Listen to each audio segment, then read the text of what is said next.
Τρόπος ώστε να εκδώσετε μία εργασία για ποιος είναι το κατάλληλο περιοδικό, γιατί η εργασία μου απορρίπτεται από ένα περιοδικό και γενικότερα να καταλάβουμε όλη τη συγγραφική διαδικασία από τη μεριά των εκδοτών. Η κυρία Σάρα Ροντρίκες, η οποία είναι customer consultant του Elsevier και είναι είναι scientist είναι medical laboratory scientist με PhD in hematology, oncology and biotherapies και έχει προσπαθεί να βοηθήσει τους νέους επιστήμονες να δουν πού μπορούν ακόμα να χρησιμοποιήσουν τα προσόντα τους γενικότερα. Ενώ ο κύριος Στάθιος Γκόνος είναι διευθυντής ερευνών του Ινστιτούτου Βιολογίας, Φαρμακευτικής Χημίας και Βιοτεχνολογίας του Εθνικού Ιδρύματος Ερευνών. Είναι πτυχιούχος του Τμήματος Φαρμακευτικής του Πανεπιστημίου Αθηνών και διδάκτορ βιοχημίας του Πανεπιστημίου της Γλασκόβης. Είναι εδώ με την ιδιότητά του σαν εκδότης της επιθεώρησης Mechanisms of Aging and Development και γενικά είναι κριτής σε πολλά επιστημονικά περιοδικά.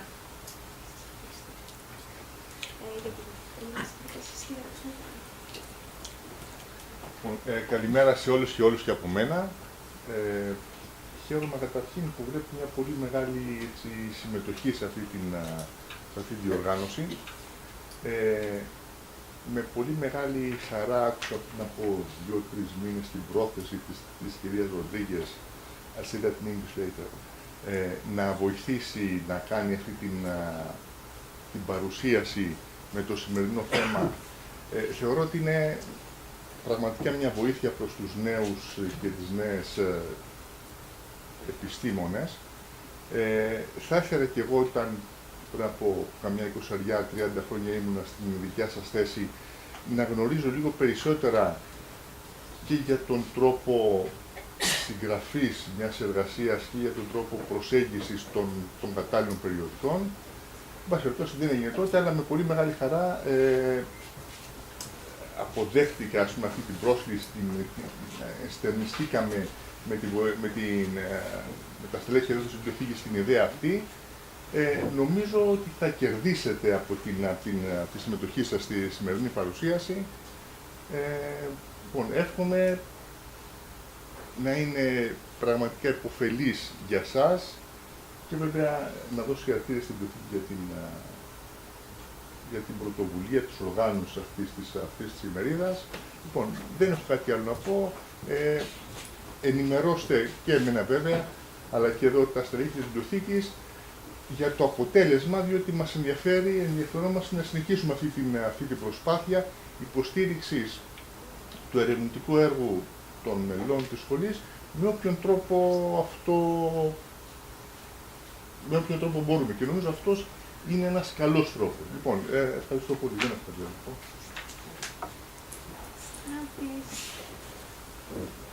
Thank you for the invitation. So you have already heard about me. I'm a customer consultant at Elsevier, and I'm glad also that Statis Gonos accepted the invitation to come here. So the goal of doing this workshop is actually to help you publish fast, and also I will ask you also to think instead of the perspective of the author, but also the perspective of a reviewer and the editor. So mostly that will be what we will be talking about, actually. Also, all the slides will be available, so you don't need to take a lot of notes. So all the PDF will be available. And just to quick outline, so what we'll be seeing today. So one is what's behind the journal. Sometimes early career researchers feel that when they submit a paper, goes into a black box. So it's not a black box, and we want to explain that to you. And then some insights on choosing the right journal and preparing your manuscript, and of course, surviving the peer review process. And you have the editor here, and you have the unique opportunity to address all your questions to on this part. So why publishing? Of course, you publish because of career, because it's part of the research process. So you are reading, getting new ideas, then doing your research, getting published, and of course what you want after all is also citation, because that comes as a recognition of your work. So when, just a quick numbers about University of Athens, on the 2 last years you have published around 20,000 publications that it is indexed in Scopus from 8,000 authors. You have a citation impact of higher than 72% than the worldwide average. And when we compare, so the University of Athens is in pink, so this is the average of the European Union, so it's higher than the average of European Union. Greece is in blue, so it's also higher than Greece. And I just took one university that is one of your biggest collaborators, that's Paris-Saclay, and we are in the same in France, so you are in the same trends, a little bit higher. And when we see the academic corporate collaboration, you also have higher than a percentage higher than the Greek average and the European average. So why collaboration matter? Why we talk a lot about international collaboration? So when you publish with international collaborators, so this is the share that University of Athens published, you have a higher impact. So the average is 1, worldwide average, and you have 2.5 higher impact than when publishing.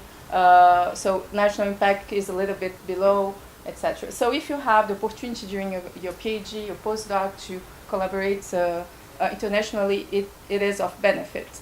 Whether it is because there are more resources, whether it is because different perspectives from different cultures enrich your research, or it is a multidisciplinary project, it always you have a high value.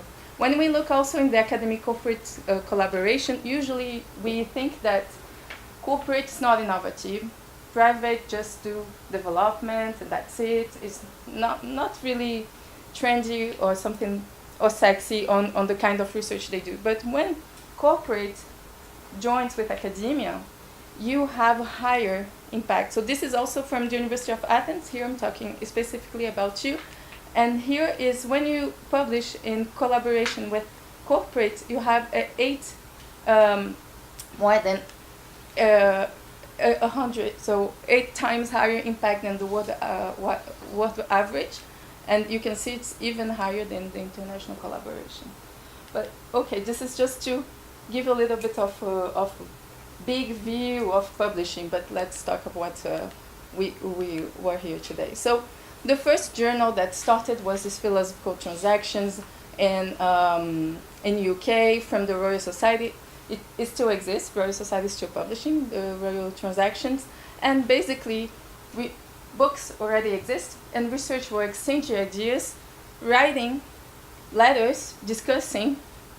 We are in England, so in pub or around a beer, and they found the necessity to register and to certify what they were discussing in short communication. So that was the journal or the articles that started there.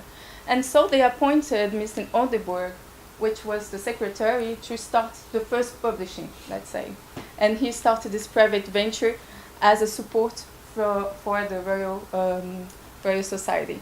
So from there we see already the first concepts of publishing is about registration and archiving, is about dissemination, and the beginnings of peer review so it was revised first by the members of the council before being published. So for those that haven't already published, so how many of you have published at least five articles, more than 5? Okay, so just to explain a little bit what's behind a journal, you may already know. So you have the editor, which in our case in Elsevier are researchers. 98% are professors, researchers that are the editors, and they are managing the peer review and assessing in some way the scientific content. Statis will go more into that. Then you have the advisory board, which in some cases the editors are turning to this board for reviewers, for special issue, ideas, etc., etc. And we have the publisher who is giving the infrastructure for the journal to run. It's a neutral part. We don't interfere, so the publisher doesn't interfere at all in the peer review. This is the editorial part, the editor, the reviews, etc., that is there. We are going to talk about the aim and scope of the journal and the quality. So, in practical, so could be any logo here. This is just Elsevier, but solicit and manage submission. So also giving the platform to reviewers, to authors to submit. So that's the rejection rate, comes to 30 to 60% from our 20,000. It's not our editors, that but what you want is beyond this 40%, and we are going to try to give you some tips for you to be on this 40% today. In the managing the peer review, we work with 500,000 reviewers. Once the article is accepted, then we prepare and edit. So we have last year more than 400,000 articles that were accepted.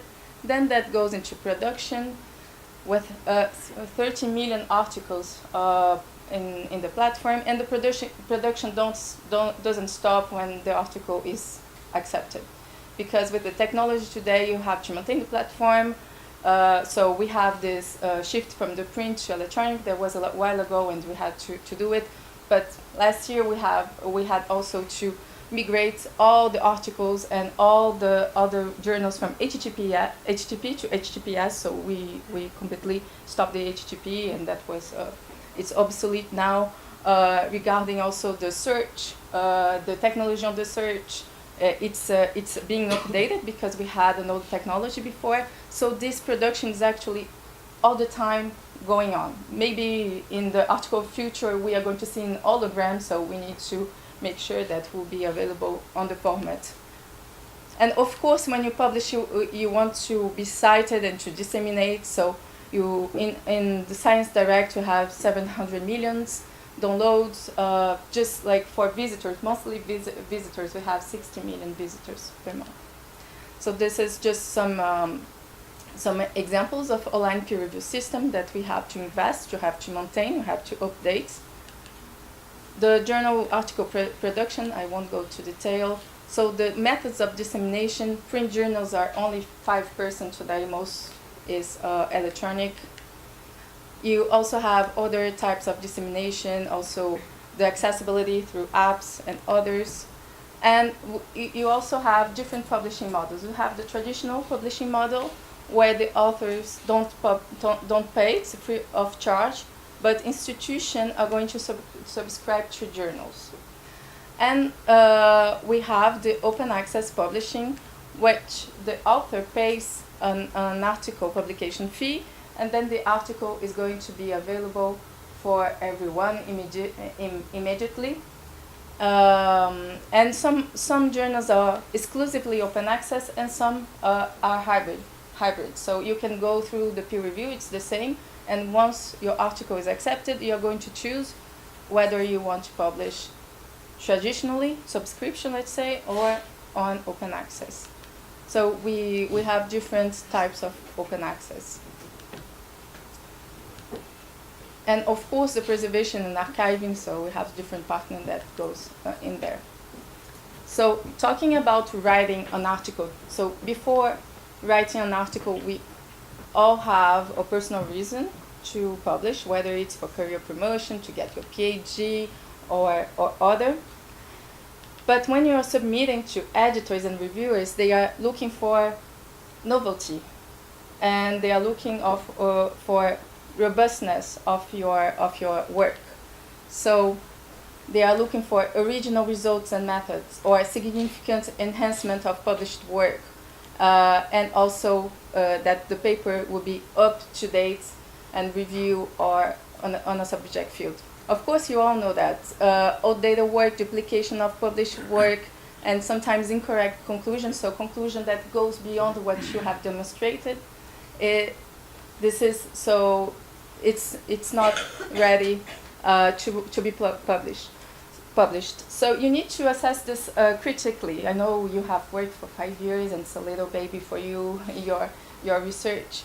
But when you are starting to think about publishing, you need also to think about the story you are going to tell, and how is it? How is the context? There is a significance, something novel to that compared to what is published today, what has been published. But sometimes it happens that we got spooked. That happens sometimes, and we need to find other ways to come up with different ways to do the research. So there are a lot of tools to gather this information. You can find like in Scopus, of course. You can, but something that people don't often use is the citation alerts. Let's say you have 5 papers that is the basis of your research. You can actually do an alert to see who is citing this paper.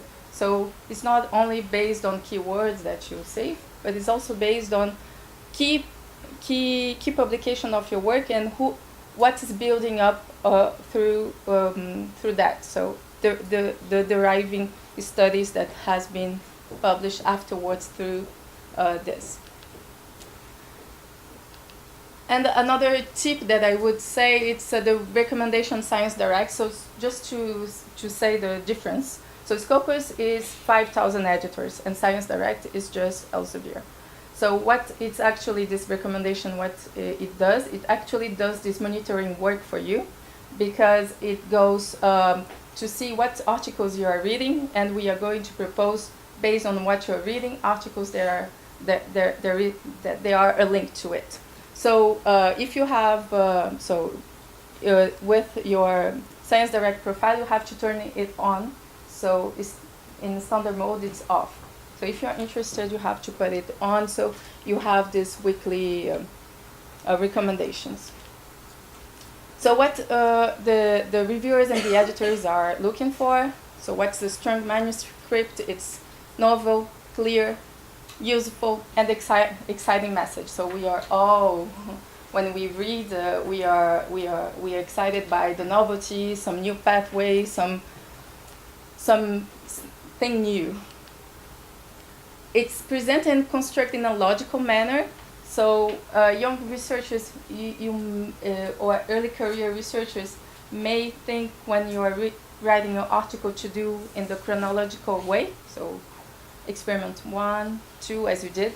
But sometimes when you're telling a story, it's not, most of the time, it's not the chronological way that works best. So it's a logical manner where you want to take the reader by the hand and say step 1, then I did this step 2. You don't want a twist and turn, and that it has an unexpected conclusion. It's good for literature, but for scientific publishing, you're looking to guide the author step by step in a logical manner.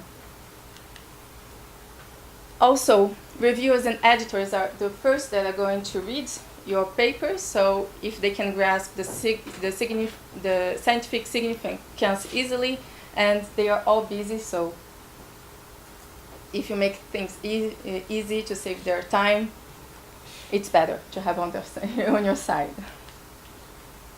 So those are some questions. Of course, you're asking this throughout your research. And is it new and interesting? Is it a current topic? It's sometimes a little bit of subjective, and you can build this upon the data you gather from different databases, and also discussing with the experts. And other questions are: have you provided solutions to some difficult problems? Are you ready to publish at this point? So if you answer yes, so you're ready to publish. There are different types. You have the full articles, but if you are in a quick moving field, you may consider short communication. So you can publish quicker, faster.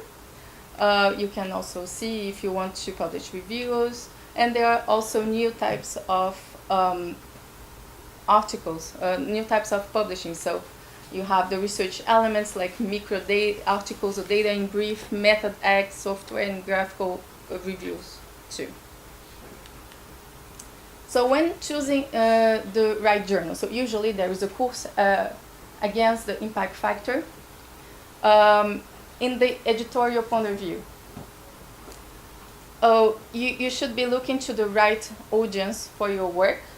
So usually where you read, with the journals you read could be a candidate. You have a list, but when you submit, you should submit one journal and not simultaneously. This is unethical, and most of the times, editors are asking the same reviewers, and they find out, and then your article is rejected. So of course, supervisors and colleagues can provide good suggestions. So when you have the list of your candidate journals, what is really important to check is the aim and scope. And this is not checked enough. And this is the number one reason editors are rejecting articles, because it's out of the scope of the journal. There is nothing wrong. The quality hasn't been assessed. So maybe there is nothing wrong with the quality. It's just that it doesn't fit the scope of the journal. So you can also look at the accepted type of articles, if they are on your field, what type is it, the readership, and the current topics. And usually, when you write an article and you skim through your reference, if you're citing a particular journal often, could be that this journal is the right audience as well. So this is an example of aim and scope. So each journal has one. So for example, for journals in Elsevier, you can go to elsevier.com and search for your journal there. So this is the mechanism of aging and development. So what the journal is publishing? So mechanism and aging development, that has the underlying molecular explanation, underlying mechanism, etc. And here it says what doesn't publish. So studies to address the underlying mechanism. So any study that's only descriptive or don't have the underlying mechanism wouldn't be considered for the journal. And also what types of article they are publishing. So articles, reviews, and mini reviews. And when you go to more details, you can see if, for example, reviews are only by invitation. There are some journals that are only by invitation, or if you can submit a review as well. So that saves you a lot of time to check those things beforehand. So this is a second example. So here in geology, sedimentary geology, so what they are looking for: high quality original papers and review papers, all aspects of sediments and sediment rocks at all spatial and temporal scales, so significant contribution. And the audience is diverse international readership of the journal. And here again, it's saying what's out of scope. Papers that are largely descriptive in nature, limited scope, or local geographical significance, or based on limited data. So you have other journals that are publishing local geographical research, but this journal is not publishing local geographical research. So always check the aim of scopes, and also aims of scope of a journal can change. So let's say a journal is multidisciplinary and is publishing biochemistry and biophysics, for example. And because he is having mostly biophysics articles, this year the editor, the board, decided not to publish biochemistry anymore. And if you don't check recently, it could be that the aim and scope of a journal has changed. So with Elsevier journals, you have also a tool that could be nice to match with your article. Is the Journal Finder, journalfinder.elsevier.com. And actually you can insert your title and the paper abstract. And if you want to know the field of research, but the algorithm is going to do it for you. And they are going to suggest some journals that match with the aiming scope. And what's interesting is that it gives a lot of information. So you have a list of what's the time of review, average review of the paper when it's there. The impact of the journal.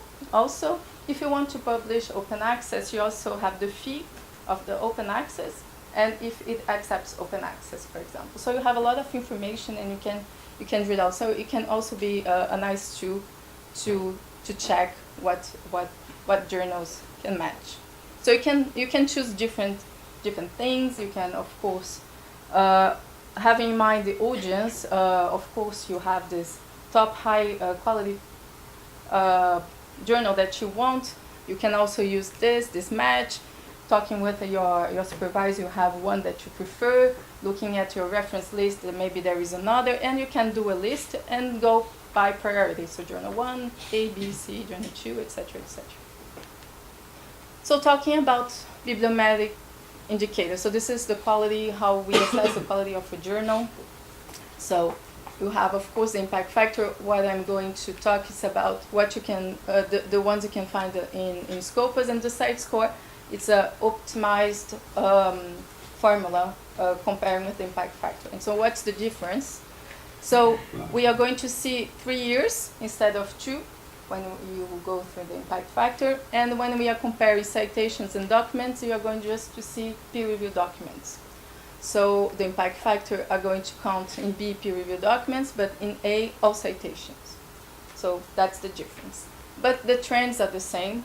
Let's say we correlate with 77, almost 80% with them, and we also cover more. So the site score also covers more journals, like the 5,000 journals that you have in Scopus. And you have also those ones. So what's the advantage of using more than one? So a site score of 5 or a citation ratio of 5. Is it good or is it bad? It depends. It depends on the discipline. Multidisciplinary journals have a higher impact, a higher ratio of citation. Then you have medicine, engineering, mathematics, social science. So that depends on the discipline. And those two here are correcting on the formula on the bias.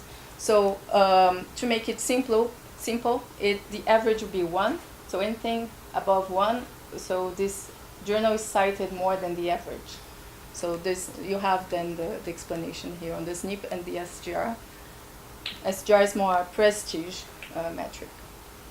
So what you can do with this, so this is a journal comparator you can have in Scopus, so you can choose all your candidate journals and then compare them with the quality indicators, for example, to do a list of prioritization. So you can compare with the site score. Of course, there will be one that is higher than the others. But you can also check the SNP and the SGR to see if it's higher than the average. So if you have 4 journals that is higher than the average, it's worth to see because they are of quality. And what could be interesting too to have in mind, so you have a lot of things, it's also the percentage of documents not cited. So for example here, you have more specialized journals, we tend to have less. So for example here you have around 10% or less 5% of non-cited articles, and multidisciplinary journals can have a higher 20%. But also that could be that a low quality journal will have 50% of not cited, and that will also affect the average of citation. So you have all the candidate journals, you are ready to submit, you're ready to write the article. So what you should do, so check the guide of authors. So you have your first candidate journal. So the first thing, check the guide of authors. Of course, you have already checked the aim and scope. So on the guide of authors, it has all the information you need. So if there is a reference format specifically, how the article is structured, if you are going to submit a short communication. Is there a difference in the structure, etc., etc. So you have a lot of information there.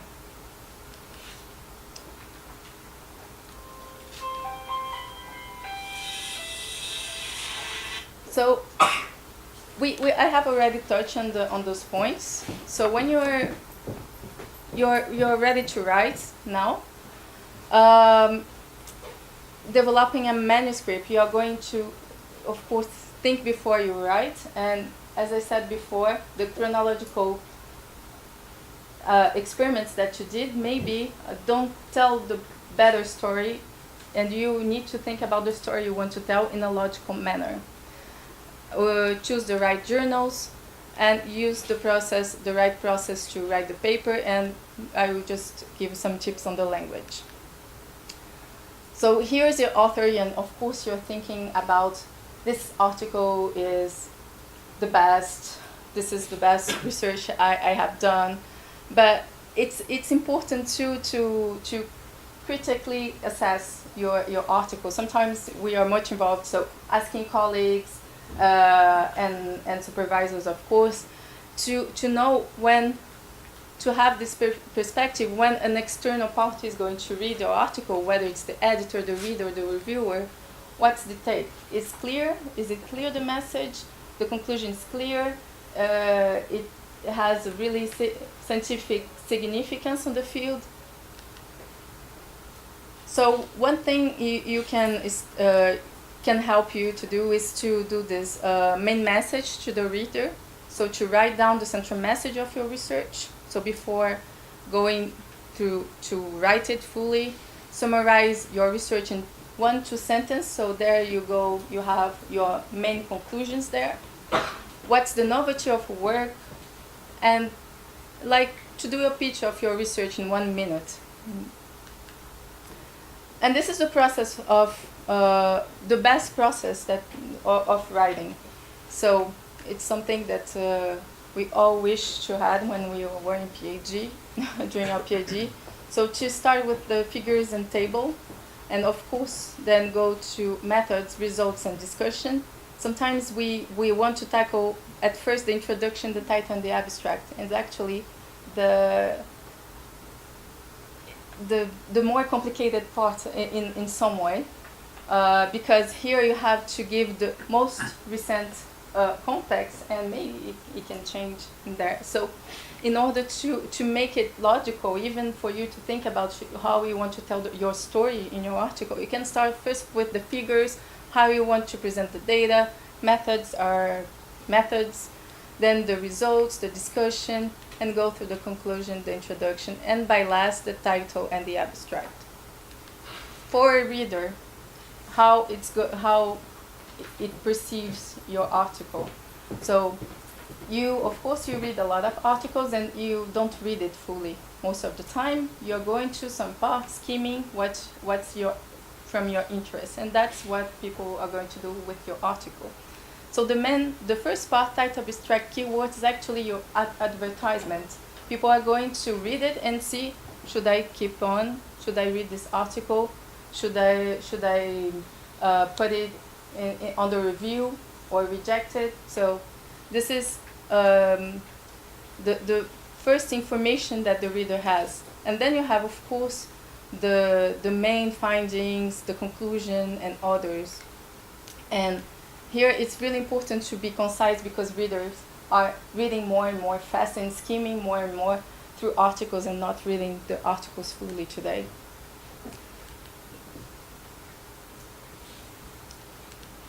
So I won't go through all of them because you have the PDF and then you can see it more. So keywords, sometimes we take this as something that's not important, but it's important to disseminate your article. It's important for people to find your article. So you should think about keywords, not too narrow, not too broad. So people are finding it easily. People can read it and cite you. The introduction. Of course, the methods, but I will just pinpoint some of them. The results, the appearance counts. So, nice plots, uncrowded plots, in English, it's also here. So the first check that a publisher is going to do is to, if you have 5 figures, is that all the 5 figures are in there. And it happens more than you think, that when people submit, you say that you have 5 figures, but when we receive the manuscript, it only has 3, for example. So you have put a lot of effort into it, so it's long, but attention to details can help you gain a lot of time. And also, when you're thinking about figures, to make it clear, the figures, and to really point what you want to point in the main message. So again, to guide the reader through it. The discussion and something about the conclusion. So sometimes people summarize the paper on the conclusion, and this is not what you want to do. This is the abstract. In the conclusion, you are going to provide a justification for the work, explain how your work advanced, the state of knowledge, and suggest future experiments. And of course, reference, not enough said to follow the guide of authors. In Elsevier, some papers have your paper your way. So if you go through the guide of authors and it's written your paper your way, you can submit your manuscript without formatting. Until it is under review, then they ask you to reformat. And this is because most of the time, the first bet is not the one you're going to, it's not accepted in the first journal. So you're submitting the second and the third, and losing time in reformatting, etc. So some of the journals have accepted this your paper your way to make it easier for you when you pass to one journal to the other. You can already assess first if you go through the first check, and then when it's under the review, you can spend more time on make it in the format of the journal. Of course, reference management helps a lot. So now just a few tips on language in English, scientific language. And because that can really hinder the assessment from the editor, from the reviewer, when they see your paper. So this is actually an editor here who said this. I'm not saying it's right. I'm just to give you a perspective of an editor. So he says that I refuse to spend time trying to understand what the others is trying to say. Besides, I really want to send a message that they can't submit garbage was and expected to fix it. And so the rule he's going by is 6 grammatical errors in the abstract, then he's not going to review. Not editors are like that. Some are more flexible than the others. You know, it's not. I'm not telling this that it's right or it's wrong, but editors are people at the end, and they spend a lot of time. And if there is a lot of mistakes, grammatical mistakes, they can get annoyed by this. So just a few tips. So for present tense, you can use for known facts and hypotheses and use for the discussion. For the past tense, for the experiments that you conducted and the results. And future tense for the applications and future experiments. Also, when you can, exchange all those more than one word to one single word. You gain space on your article because you have a limit on the wording, and also it's more direct as a language and clear. It comes across more clearer to the reader. Recommendation to use the active voice to shorten the sentences. Is just minimize the use of adverbs, eliminate the redundant phrase, and double check on familiar words and phrases. And of course, it's good if you have an English native speaker to check the manuscript before submitting. So that's my part.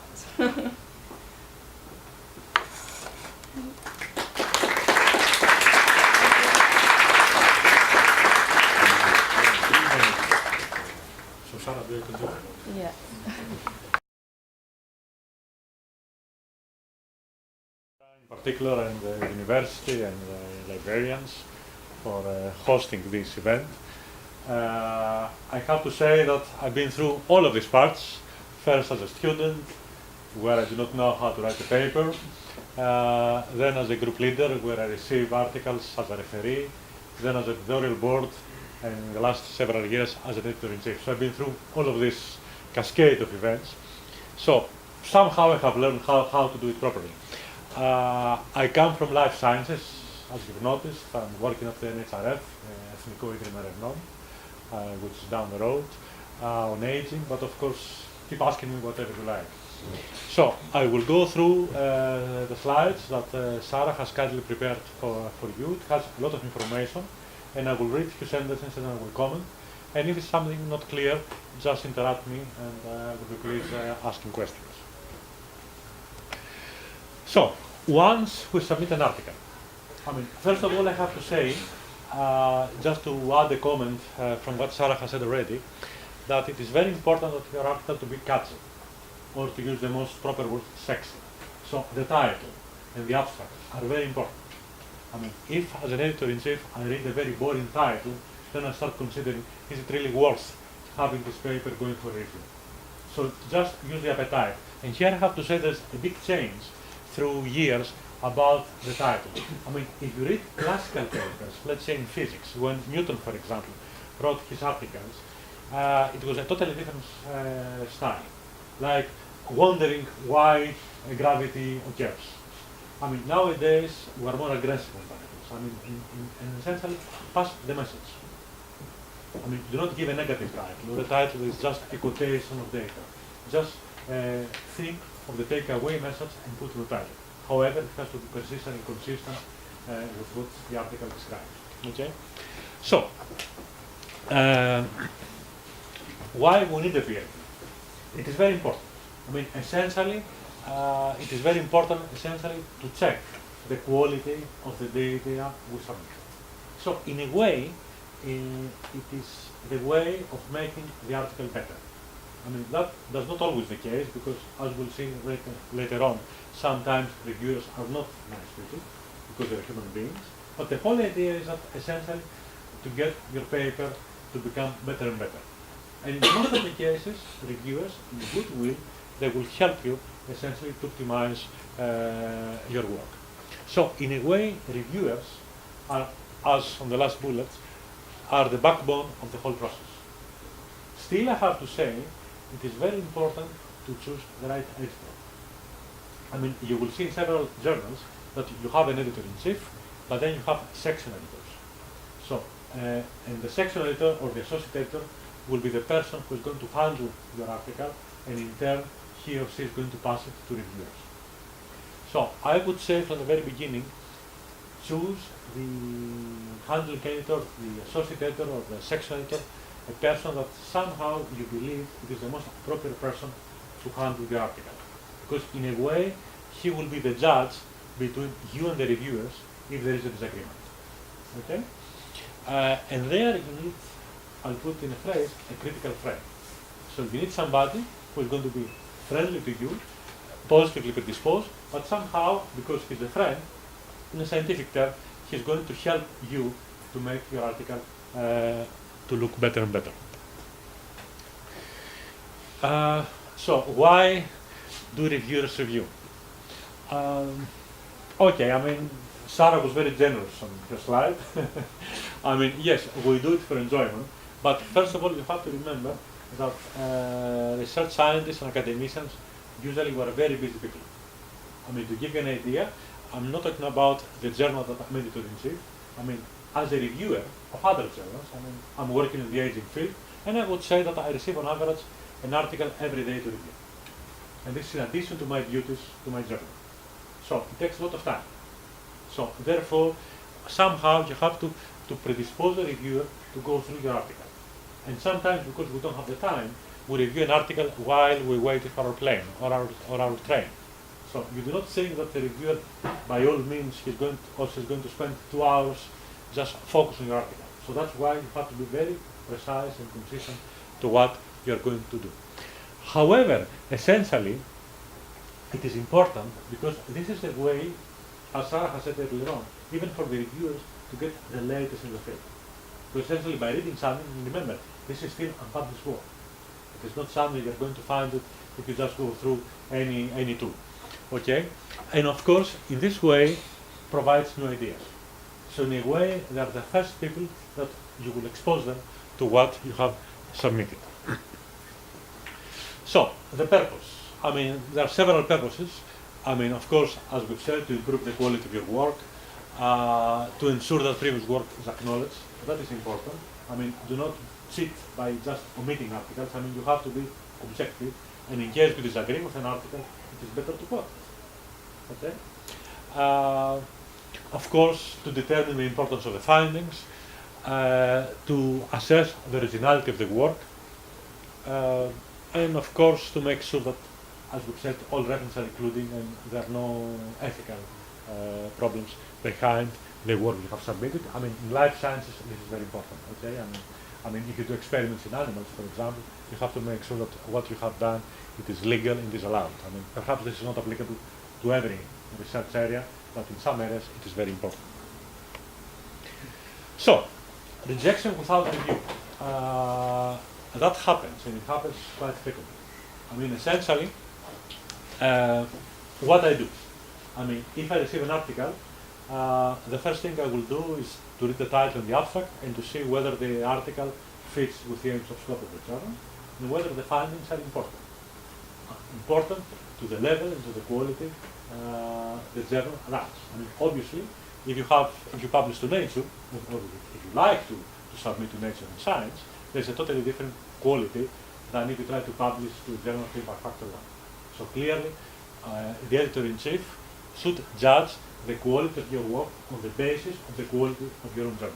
And this is always a mistake a lot of people do. And this is a mistake that a lot of reviewers do. I mean, reviewers sometimes, because they're busy people, try to judge the article irrespective of the journal you have submitted. I mean, you may have the same reviewer, but the same reviewer should give you a different review if your article is submitted to a journal of impact factor of 1 than a journal of impact factor of 10, obviously. But a lot of people do not do that. And that's a mistake reviewers do. You're not responsible, but this is something I have to tell you. So first I read it and say, does it fit with the journal? Is it interesting to work? And then I check all kinds of things. I mean, the first thing I will check is not here is plagiarism. It is very important. I mean, there's automatic tools. I mean, Elsevier has on its system that you check for plagiarism. And obviously, we don't care about methods, for example. I mean, methods, I understand, it's copy-paste. I mean, okay, I mean, that's okay. But then, I mean, if you see an entire figure or an entire section of results to be just a duplicated work from something else, then this article goes directly out. So this is the first thing. So even if you like to quote somebody, this is also the same with discussion introduction. I mean, in discussion introduction, do not just take phrases and paragraphs from another article, even if this is your article or your supervisor article, and just copy-paste as it is. Okay? Because then the system will automatically identify, and then your paper will be rejected. I mean, of course, results and figures and tapes matter, but also we do not like to see the whole introduction just to be a copy-paste. Okay? Just make sure that this is your own work. Just write by yourself. And then, of course, we check for language. I mean, it was mentioned earlier. I mean, if I read the abstract and I find too many mistakes, or if one figure is missing, then I'm already negatively predisposed because it means that you haven't paid attention to your own work. I mean, I would like to ensure that you care about what you send. I mean, if I see that the article is poorly prepared, by all means, because references are missing, I mean, all kinds of stupidities, that is just technical stuff that you haven't taken care about, then to me it means that you haven't paid the attention your work deserves. And this is always a way, essentially, to eliminate an article. I will also check what you have published before. I mean, obviously this is not applicable for a young student, but I would like to get the flavor. I mean, if you publish an article about a topic, I mean, is that topic your research area? I mean, this is not always applicable. I mean, it depends how important and innovative the work is, but obviously that also plays a role. I mean, if I know that Dr. Smith has publishes 30 papers on a topic, and then I receive his 31st work, then somehow I can judge from his previous work So essentially, the more experienced you become and the more you publish, the earlier will be. Okay, so this is something that you have to remember. So on your third article, just make sure that you quote the first two, assuming that the first two are on a similar topic. And this is also should be done in introduction somewhere, just to demonstrate to both editor-in-chief and reviewers that this is something that will continue. Okay. Then you have a quotation by an editor-in-chief. I will usually, there it says about 2 weeks, I think. This is excessive. Nowadays, because everything is automated, I would usually check all that on a day, or, essentially, if your article stays with editor for more than 3 or 4 days, most probably it goes directly for review. If there is something wrong on this ground, you will receive a negative response a day or 2 days or 3 days after submission. Okay? We do not like to waste your time. And after all, something that people like me do not understand, if I have to spend half an hour for an article, if I do it 10 days later, it would still take me half an hour. So it's better to do it today. And this is my personal attitude. Just not to waste your time. So if the article is not suitable for my journal, then I have to give you a very rapid response just for you to consider another journal. So this is more or less the scene of what is going on when you submit your article. So we'll go now essentially one by one. Cover letter. Let's go through and read that. Sorry.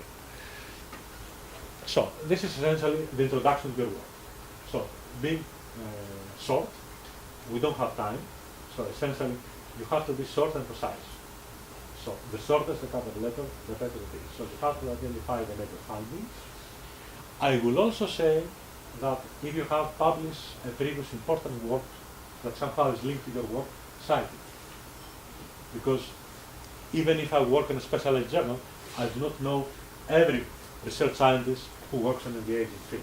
So then, if you send me an article just saying that this follow-up of the work we published there, especially if your previous article was published in an important journal.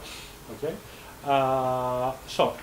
And then you may have some special requirements to suggest reviewers, to have a conflict of interest, even to ask the editor just to eliminate reviewers. That is important. You have every right, essentially, to say that I do not like to have Professor X as a reviewer because of conflict of interest. You don't have to give details, and you have every right to do that. And I would say that in 95% of the cases, editor-in-chiefs will respect the request. There are still people that they don't, but this is a very small minority. So this is an example of a cover letter. So we end up with putative reviewers. Now, regarding the suggested reviewers, here, ideally speaking, these have to be people in the field with whom you haven't published before. Okay? You not put just your friend who works next door or another person with whom you have published an article. So obviously, the editor-in-chief will eliminate this person. Okay? Also, here we see all kinds of mistakes.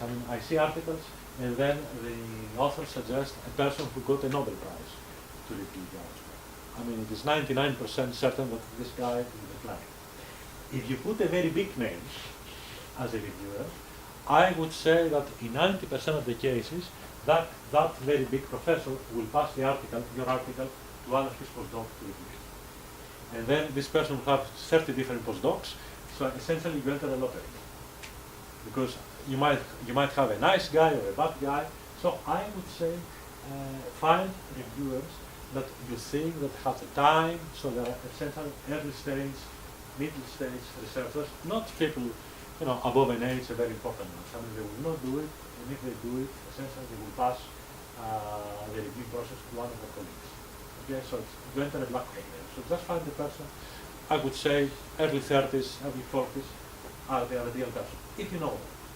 Okay? And find someone who's relevant. He has to be on the topic. Okay? That does not always mean that the editor-in-chief or the handling editor will choose to be these reviewers. And I'll tell you why. Sometimes you complain that you submit an article and after 3 months nothing happens. And you know why? Because I send the article to two sets of reviewers, and essentially we ask reviewers, and even the system, the list that Elsevier works, sends reminders, and then after 2 weeks there's no response. I mean, people do that very often, which is stupid, because you can always say, no, I don't have time. On the first day you receive the invitation, but then people do not reply. And then after 2 weeks we choose another reviewer and another reviewer, and sometimes 3 months later we have tried 10 different reviewers, no one has replied. So it is not the editor-in-chief or the handling of responsibility, it is just the style of some people that essentially do not care. That happens, okay? Therefore, essentially, if I receive an article on an area that I know well, I also know by experience who are efficient reviewers. So sometimes, if I know the field, essentially I have my own reviewers, because I know that these people are reliable in the sense that they're going to do an objective and a thorough review, and then they will submit the response on time. If I receive an article on a topic that I have no idea about the topic, then of course I will check on the internet about the topic, about authors, and then of course then I will take into consideration your reviewers. So that's why if you choose the handling editor and you know that the handling editor is on your scientific domain, then in a way you can prejudge that this person will find the right reviewers.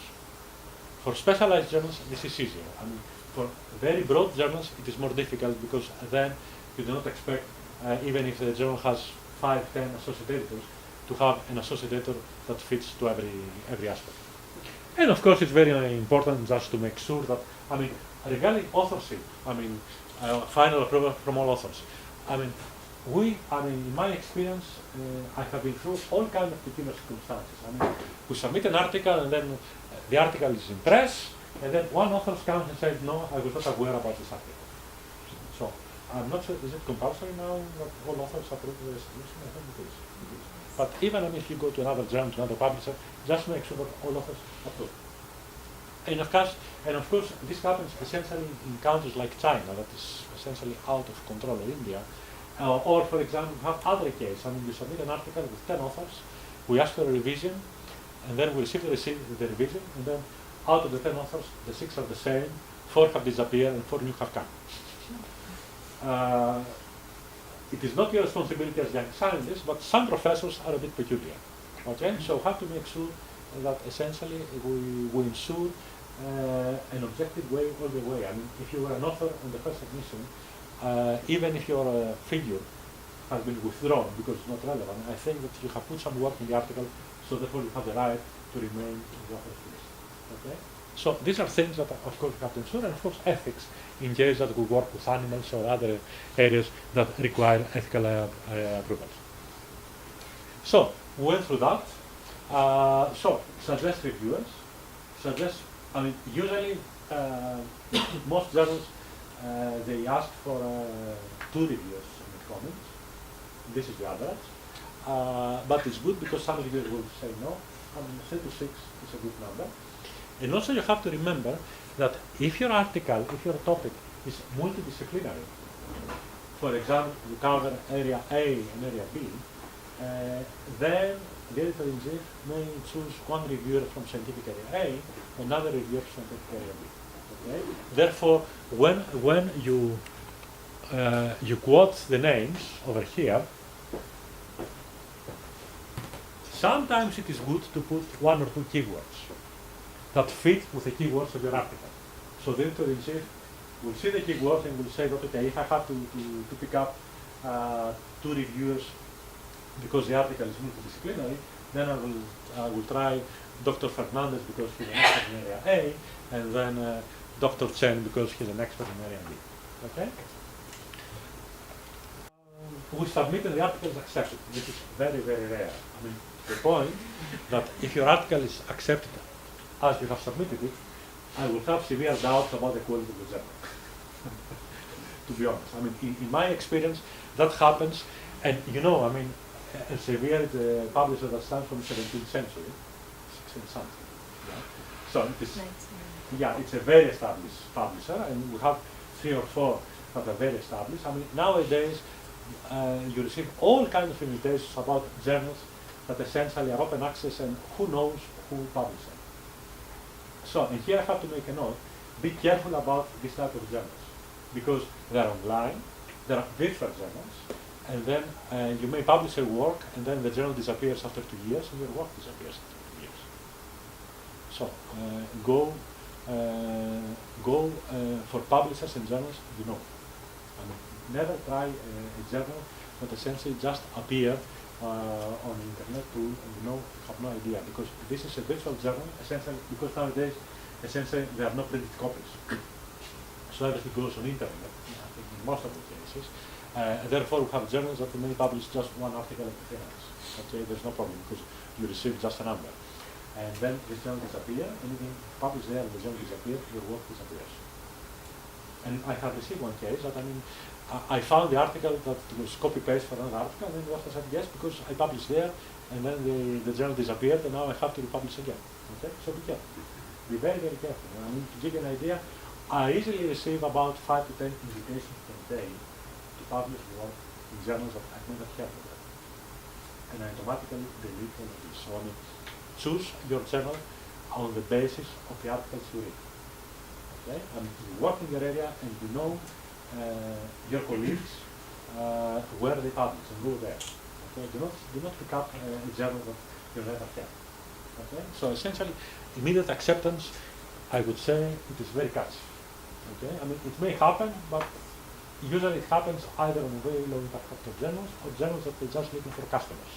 So they ask for your open access fee, and this is what they care. Okay, and even if, I mean, you have to receive reviews, and this is this is good for you.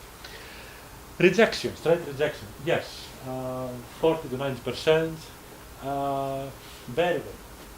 And of course, the higher the impact factor of the journal, the higher the rejection rate. Okay? Even in journals of low impact factor, I mean life sciences, even in journals with impact factor of 2 or 3, I would say that easily 70% of the articles are going to be rejected straight away. Okay? So,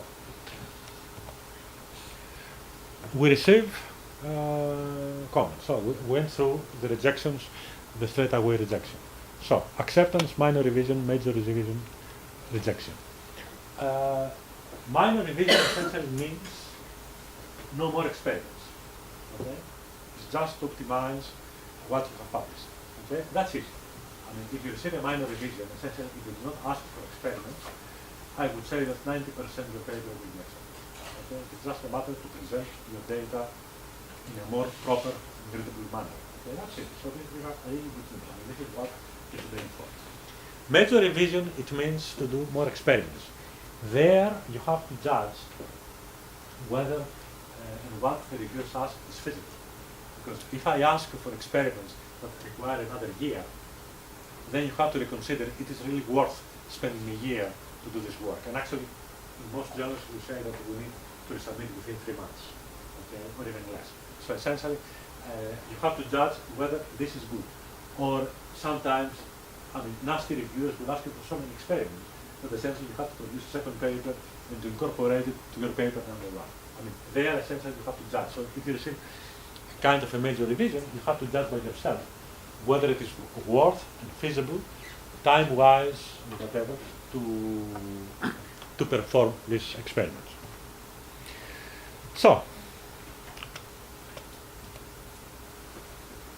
I went through because essentially, whenever we receive comments, I mean, of course, it's our own work. I mean, when I submit something, I mean, even now that I have submitted more than 130 articles, I still believe that what I have written is the best, because it is the best for me. But it's not necessarily the best for the reviewer and editor-in-chief. So I'm always disappointed that the reviewer or the editor-in-chief did not get my message. So that's why you have to read. You have to read and read again. I always say that between a fact and a decision, we need at least one proper slip. Okay? I mean, this is applicable everywhere in life. Okay? Do not take decisions automatically after you receive an input by someone. Just leave it. Okay? And sometimes, when we talk about that, we may have to leave it even for a few days. And for sure, it is very good just someone else also to interpret. Just pass it to your friend. somebody that somehow can judge your work and see. Because your friend is going to be more objective. I mean, we're not objective about our methods, okay? So you need some objectivity. Okay. So what we do, I mean, obviously, let's go through everything. Yes, we deal with minor comments first. I mean, there you have essentially to address every comment. I mean, if you try to draft your response letter, whether you have done or you have not done in your experiment, start with 80 stuff. Okay, you have to address every comment. I mean, the way to do it is that you take the decision letter, you copy paste it to a new document. You have reviewer's comments in one column, and then in another column your response. Okay, so then it will be very, very easy for the reviewer and the editor just to judge if you have addressed all the comments. Okay, so take the reviewer's comments, split it into sections. Usually people put bullets and numbers, so and you address every one of them. I mean, even if the response is straightforward, I mean, whatever. Yes, and be very polite. I mean, there are plenty of slides about that. It is very important. Okay, I mean, at least this is the way English people have learned to respond in life, and this is essentially the standard rule that essentially it is applicable everywhere. Okay, so well, remember, reviewers do it for free. Okay, so it is a job they do it for you and the journal, and they get nothing in return. I mean, the only thing they get is just to know the latest work. Okay, nothing more.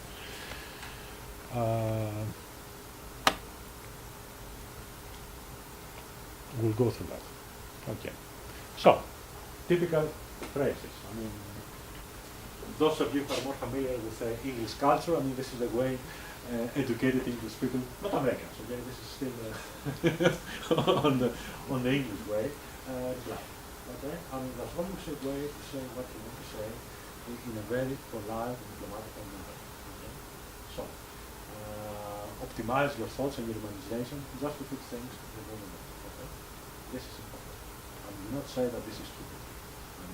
Although there are cases of reviewers out of ignorance or because they are not nice people, they have some very rude comments.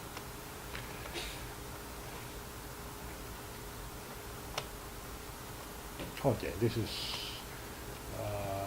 going through that. Now, as I have told you, especially if your article is going to be disciplinary, the handling editor may choose two different reviewers in two different areas. Of course, although I'm an expert on aging, I receive an article that has some biophysics, and then because I'm a reviewer and would like to do a good job, I would like even to address your data about biophysics. But I'm not an expert. And then I may write something that might be very stupid. Okay? So, it does not necessarily mean that the reviewer is the best. I mean, it might be the best on your figure A and 2, 1 and 2, but not an expert on figure 3 and 4. Okay? So sometimes we receive comments that are really stupid. Now, when you respond, you have to respond to the editor, in case that the editor has given you some specific recommendation, and you can read from the decision letter what is the standard format and what the editor has written by himself. Okay? So if she has written something on scientific ground, you have to address, and also address the reviewers. I mean, although everything else is online, still quote manuscript number and title. Okay? Because people are print. I mean, they may review 10 different papers at the same time, so make the job for them easy.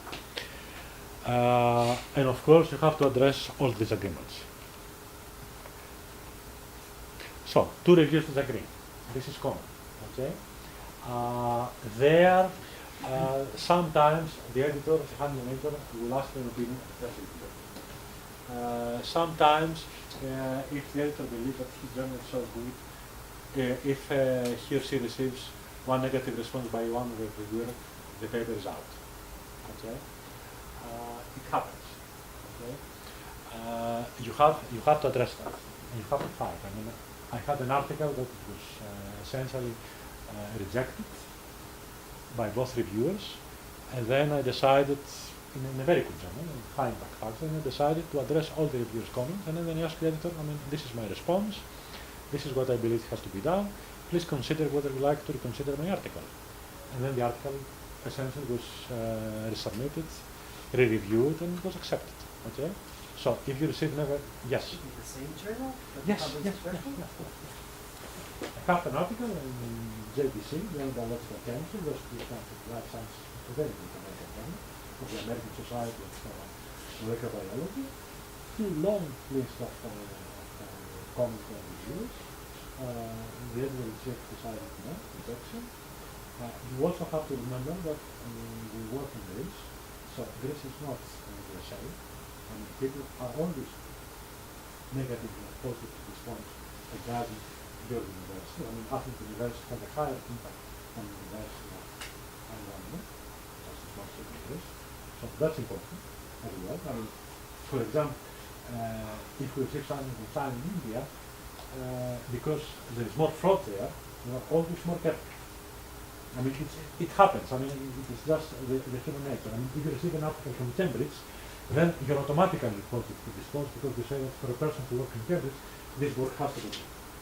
So remember that. So sometimes when you will see that whenever you move later on from here to another university in a more scientifically developed country. If you move to the States, automatically your work is going to be published much easier. Isn't that happens often, like rejection and then from your No, it does not response? happen often. But This is the if first you, time that I hear that. if you believe that you have a case, fight for it. Even Yes, I would say, okay, now I'll give you a trick from my own experience. Yes, if I would please. like, if I would like to reject an article and to give to the authors no way, no opportunity to review it, then my review is very short. 3 lines. If I submit as a reviewer 1-page letter, then in a way I give the ground to the authors to address that. But then of course you have to judge objectively whether you can really address all of these comments. And then there's a handling editor who's a judge in this case, because the handling editor is a judge between you and the reviewer. He's really a critical friend, he will see your point. Okay? It does not always happen, but I would say that if you believe that the reviewing process will not provide justice to your work, be polite and address others. Also you have to address it because maybe 3 years later you are going to try again the same journal. And maybe the person will remember you. So you have to leave a good impressions. Perhaps you may invest for the future. Moreover, if you try from journal A to journal B, because the article is rejected, you may end up with the same reviewers. Plus it takes a lot of time to actually structure the text, and this will take roughly a month. So. But for sure, if you believe that your article deserves better, fight for it. Life is not easy. In the same journal. Yeah, life is not easy, you have to fight. And that will become easier if you move on to more prestigious universities across the world. But wherever you are, but even there, you have a different kind of fight because, for example, if your work is so important, then you have competing labs. And then you never know if the reviewer will be from competing labs. It's like to essentially to decelerate your publication or think to that space. So you have all kinds of things. So life is not, it is easier if you are in the top university for the middle range work. If you are in a higher university and you like to publish a work that is really unique, then it's far more difficult because then you have strong competition. And that's why, essentially, when you suggest reviewers, you may have to eliminate your competitors. Okay? And do not always do it, but sometimes there are people that fight. You hear stories, even, if you ever going to work in the States, the big labs, usually a group leader has 20 postdocs, and then puts 10 postdocs work on the same project, competing one another. So you have competition even within the lab you work. And you have all kinds of cases. So you never know. It is, in a way, it is black hole because the reviewing process, with the exception of the editor, it is anonymous. You will never know who the reviewer will be, but you never know. But in case that you have a reviewer that is nasty, that's not fair, you have to fire. And then you hope that the editor in chief, if he's a nice guy, and he will take your responsibility. Not always, because this work that I described takes a lot of time and effort. So people may not have the time to do it. And that's why it is important to me, whenever you submit, to somehow to know the handling. Okay? I mean, if the person knows you, I mean, even because you present a poster in a conference and then the person came to your poster and spent 20 minutes, then he or she remembers who you are. That's important. Okay? I mean, this is in a way advertisement of our own work. So we have to present ourselves better, not kind of aspects. Okay? So we have cases that reviewers disagree, even if they are on the same topic, for all kinds of reasons. Yes, the reviewer might be wrong. I mean, I have received many times as an author stupid comments by reviewers. Then you might need for a clarification, okay, in case that something is not clear. Or you might have rude reviewers for all kinds of reasons, because I mean the guy believes that he's working in the same area and he likes just to slow down the publication, or all kinds of things. So then the question is, as I have said, to resubmit or to go elsewhere. Okay, that's difficult. I mean, it depends by all kinds of things. I mean, if you are going to finish your PhD and you need an article to be published, then you might have to go to another job. Okay, and then usually we go down to the impact factor. Okay, I mean, try to start high. I mean, how to put it? The way we improve ourselves is to try to be 10% above our current standards. I mean, if you do a high jump and you jump 2 meters, put it at 205. Okay, because this is the way to become better. Do not put it at 190, but not at 220, because there's no way to overpass 20 centimeters above your record. Okay, but then you have to judge essentially, and it depends. I mean, it depends how much in a hurry you are to publish your work because you have to finish your PhD or because you have a fellowship. It depends whether you know that there is a competing lab, so therefore you have to publish first. And sometimes we sacrifice our work by publishing to a low impact factor journal because we'd like to publish first to get citations. And just to give you words of a Nobel laureate, the guy who discovered the protozoa of life science, he got his Nobel Prize by publishing his work to Biochemical, Biophysical Research Communication, BDRC, if you are in the life science. It is a very low impact factor journal, but at the time they considered that they had to publish first, and the article received thousands of citations. So according to our words, it is not where to publish, but what to publish. If the work is good, then it will be cited, and that is important. Okay? And if it's cited, then the next work you publish is going to be a lot of journal. I mean, aim high, but at some point you have to judge whether you insist on being high or going lower, just to have the work published. Because otherwise you might have the paper from journal A to B, C, D, and E, and 2 years later still to have it in your desk, and being known. And then it's out faster. I mean, in science, things are moving very fast. I mean, you have to publish today, not next year. So, we went through that. Yes, ask the editor. I mean, this is the example that I have given you. Yes, and not go to the middle ground. I mean, just be objective. I mean, say that this is what I believe, I believe that it should be done in a different manner. Okay? Well, I think that we went through that. I mean, not all reviewers are equal. Remember that sometimes reviewers are PhD students or postdocs, are people with experience. Okay? And if I pass an article that I have to review to my postdoc, it does not necessarily mean that I'm going to check again what my postdoc has written. Okay? What happens? Okay? So it is life. I mean, you have good and nice people and bad people.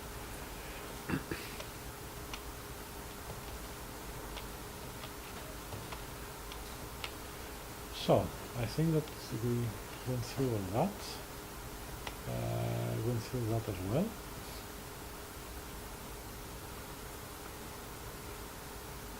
Okay, so you will get the slides. I don't think that to go through on that we will discuss, and then you have some further references. So this is more or less the idea. So the more experience you have, the better you know how to present your work.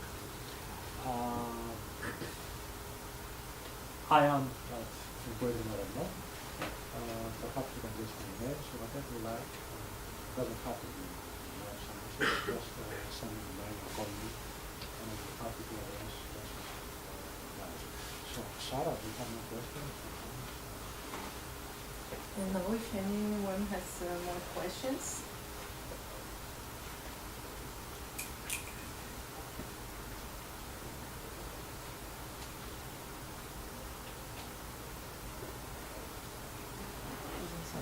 No? Yeah. Thanks a lot. Ευχαριστούμε πάρα πολύ.